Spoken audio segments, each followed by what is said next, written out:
So we're here today with Roy Piper of Roy Piper Wines, and we are so excited to have him in the studio at 750 Wines in St. Helena.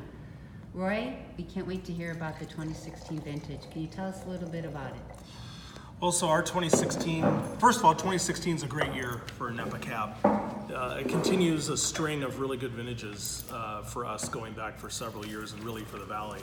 But it's a little different than some previous vintages. 16 had very moderate growing season and harvest. Temperatures weren't too hot or too cold. And so you have these really beautiful, elegant, balanced wines coming out of 2016, and ours is really no different.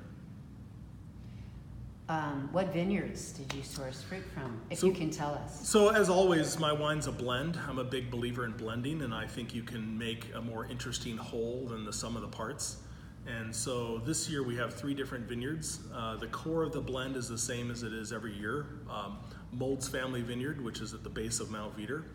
And then also you have some Hui off Pritchard Hill, and you have some Farella out of Coombsville. And what is your case production? Not too much. So this is actually our highest production ever. It's 310 cases.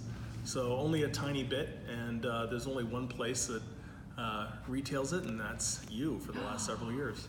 Love to hear that. Roy, tell us what was special about 2016. I think what was nice is that you could pick it whenever you wanted to. So there was no pressure to pick. You could just let the grapes hang until you got the exact kind of flavors you wanted. And then fermentation, it was probably the easiest fermentation I've ever gone through, a nice, beautiful fermentation curve. And it was just a very easy harvest. And the easier it is to determine when you're gonna pick and how you're gonna extract, usually the better you can make the wine.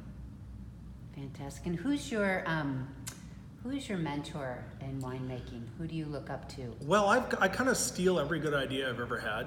I would say Aaron Pott has probably been my biggest influence, especially on picking vineyards and knowing when a grape is ripe.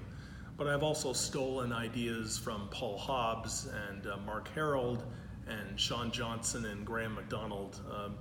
Basically, if I find something I like in someone else's wine, I try and find out how they did it, and then try and integrate that. So my wines are always going on kind of an uphill climb. I think almost every vintage I made has been better than the previous vintage, and one of those reasons is because I'm always trying to find ways to make the wine a little better and a little more expressive of what we're trying to do. Are you still hopping fences and no more. Sneaking on property? I usually ask permission now, so my days of trespassing are over. That was when you were not a known. That was before I was making wine. That's right. So, Ryan, how much is this little beauty? this wine's $175 a bottle. What a value. Yeah.